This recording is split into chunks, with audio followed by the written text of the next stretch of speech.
Hey, Jimmy. Jim Schwartz, that is. Let me holler at you for a minute, man. Come have a seat.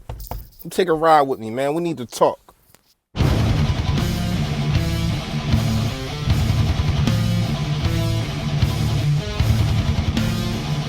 Yeah. Y'all know what it is. What's going on, Philly fans? Your boy, Philly Fresh, reporting for duty, man.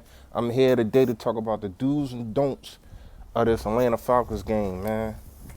Don't worry about it. We're going to take that ride with Jim Schwartz in a minute. A couple things I got to get off my chest. I got to holler at him about. But let's get to these do's, man. Do start fast. This is not the Washington football team. We cannot spot them 17 points. By no means. We cannot spot them 17 points. I do think that you've seen Carson getting a better rhythm. You've seen the running game look better. The line was pushing a little more. I do think that the Redskins defensive front is better than Atlanta, so we should have some type of push there. We should win them. We should be able to win the matchups, and that's where it starts at in the trenches, because that's where we build our team. Let's go to a don't, man. Don't. I know I'm gonna get at Jim Source, but I just gotta say this real fast. Do not do that lackadaisy coverage, man. These dudes stepping back 8 yards, giving these fast receivers and talented receivers all this room to move, to do break-ins and breakouts, to do stop and goes, to do all type of things, man. You're setting them up for failure, but I'll get to you in a minute. Let's go to do. Carson, just do you. Do you. Keep doing what you're doing, man. You putting the word on notice again. Who you is.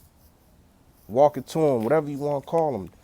The ball's a problem. Just keep doing you. Make sure protect yourself. Make sure you don't turn the ball over. That's all we need you to do. Get it to your playmakers.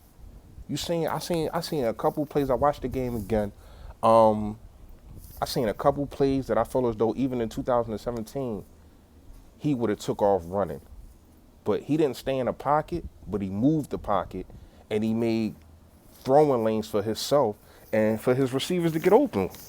And I felt as though that's one of the best improvements I've seen out of Carson Wentz from this year to last year. It's only one game, but I think if he keep doing that, we gonna be problem. Be physical. This is a do. Be physical. You hear me? The whole team, front to bottom, front to back. You know what I'm trying to say, top to bottom. Be physical. This is a finesse team. They light.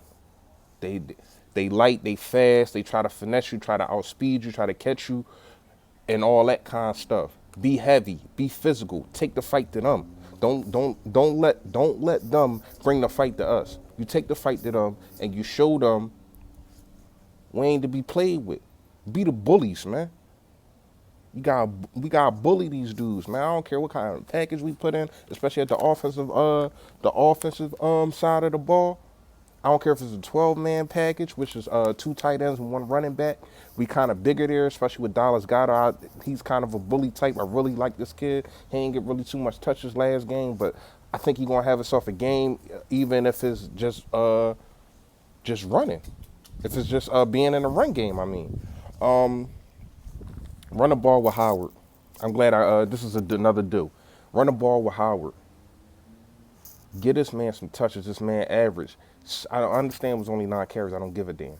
He averaged 7.3 yards a carry in that Washington game. It seemed like every time he looked at, like, dare I say it, when he get into that about to be tackled, he looked like Zeke. There's one thing I could say about Zeke. When Zeke gets tackled, he rarely ever goes backwards. And that's how Jordan Howard's look. He's dragging a pile for another 6 yards to get first down. When he's getting tackled, he's falling forward. That gets you another 3 yards. So say if he only runs for 2 yards, right? And it's 1st and 10. He only runs for 2. But he gets tackled and he falls ahead for 3 more. You at 2nd and 5. The playbook is wide open. And that's why we gotta start with Howard. I understand that Cooks from Minnesota, I understand that he killed them on the edges and all that, but I just think that these dudes is too light, and they're gonna be expecting they're gonna try to protect the edges, especially if we come out there with Sproles. And Sproles ain't Cooks right now. I mean, he used to be better than him, but he's not anymore. Miles Sanders, we're not too sure on if he can do that. Hopefully Ken will see, but I just think you need to run it up the gut on these dudes. Keep the ball. Don't let this don't. This is a don't. Don't let this team win time of possession. We cannot let them win time of possession. Keep them on it. Keep them on sideline. We ain't scared of them, but at the same time, we're gonna tire out y'all defense. This is the game plan. This is what we gonna do. We gonna wear y'all down, and we gonna have the offensive side cramping up because they just standing there with their hands on their hips. That's what we need to do. Don't. This goes to the defensive line. Do not let this line push y'all and let Matt Ryan be protected. Because last week I was kind of I understand there was a lot of holes, there was a lot of stuff, but I felt as though with that line it should have been more pressure.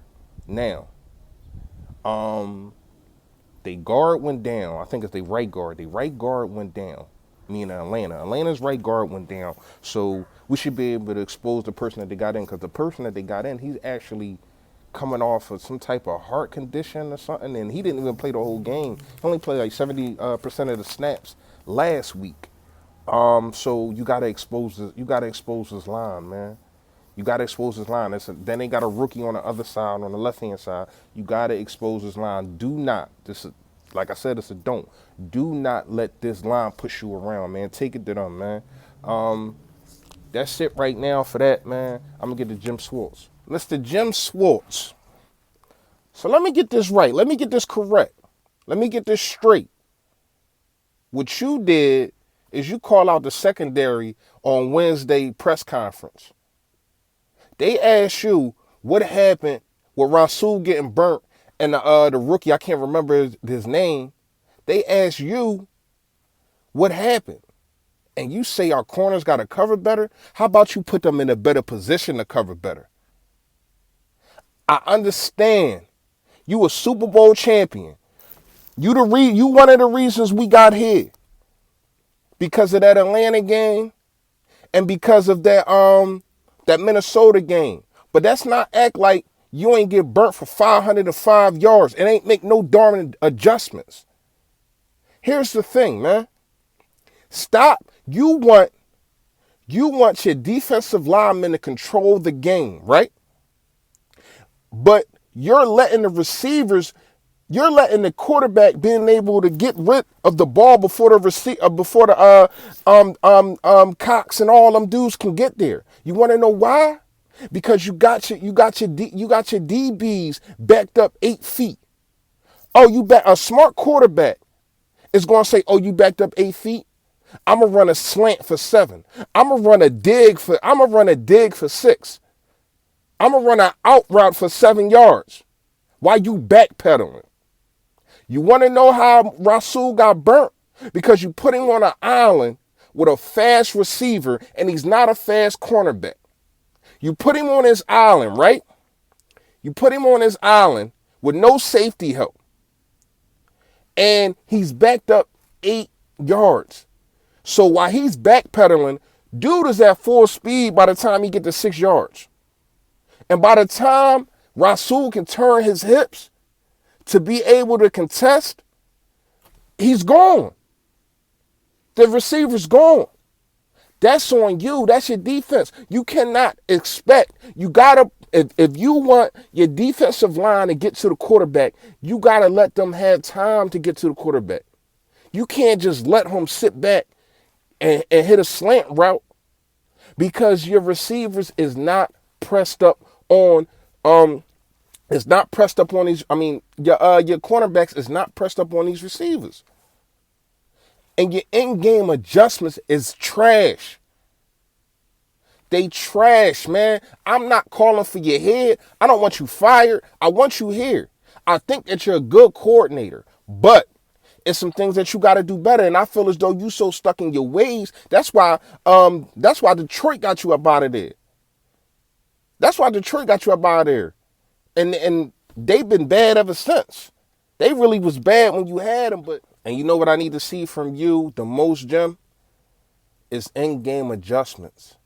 I need to see that you seeing that they're running 7-yard slant routes and you do a little bump and run. You want to know why Jalen Mills gets burnt on on a double move? It's because you got him coming from 7 yards in. And when he coming from 7 yards in, he's looking at the quarterback.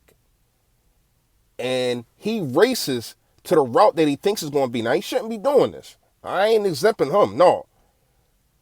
But if he runs to the route that he thinks is a route, but by the time he gets there, dude's already flying by because you didn't give him 7 yards to act like a donkey and run right by the receiver. If you put him and bump and run, that won't happen because he's already on a receiver. So if the receiver makes a move, he might get got sometimes, but he's still right there with him. When he gets a running start, it's over. He can't set his feet. He can't turn his hips when he's running the other way. It's impossible. It's physically impossible. Put these dudes in better predicaments, man. Please. And the Sticks defense, gotta go. It gotta go. Like, seriously, man. You are starting to give up points by it. You gave the Washington football team 3 points at the end of the half using that Sticks defense, using these prevent defense. And how's that looking coming, you doing that to the players? Like, dang, you ain't got no trust in us to stop these dudes? Let us do us. Malcolm Jenkins had to go to you last year and say simplify stuff. Let them do them. Let them do them, man. These dudes, we got good players, but you're making them look worse than what they are, man. Tighten up. Y'all know what it is, man. Y'all know what it is, man. Stay Philly, stay fresh, y'all.